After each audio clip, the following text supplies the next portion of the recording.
So what was life like the day before you found out that Gavin had cancer?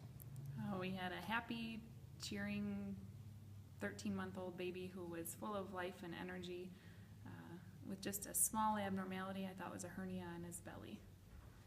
And then I just by chance made a doctor's appointment for him to get it fixed and see what was going on. And that night, the tumor on his kidney had rotated inside of his belly and turned to the size of my husband's hand overnight.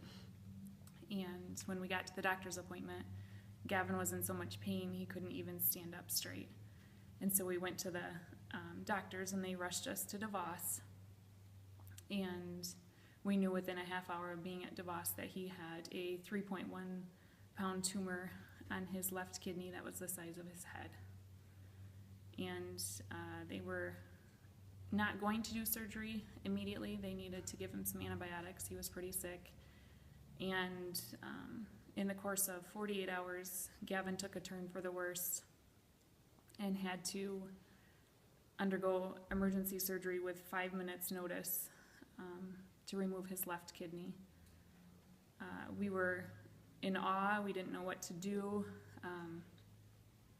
I, of course, was angry, asking what we had done to deserve this in our life. What did Gavin do? What could we do different to have fixed this?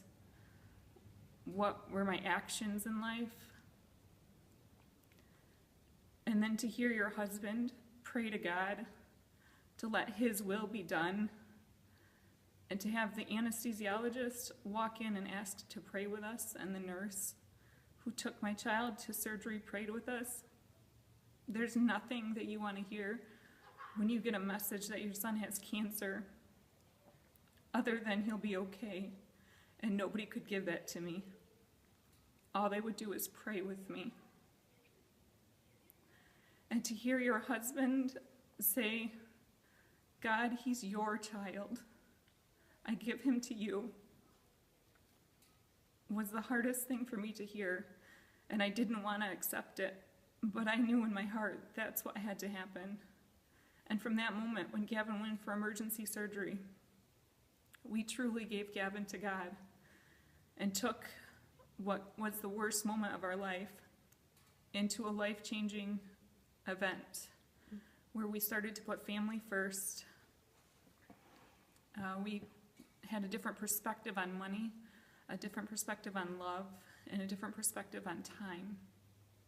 The events that unfolded in the next 2 years were gut-wrenching, hard to envision, but we couldn't have done it without faith. We couldn't have done it without the prayers of our church. We couldn't have done it without each other. And we couldn't have done it without our smiling baby beside us. How are you different today than you were the day before the news?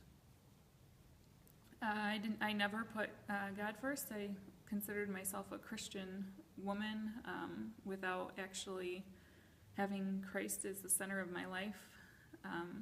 Shortly after that, I accepted him as the center of my life and realized that you don't have to live, or that you can live a Christian-like life without having Christ in your heart. And Kurt and I started putting him as the center of our marriage and the focus of our life, and started bringing family back in the triangle as well so that we could build our family based on Christ.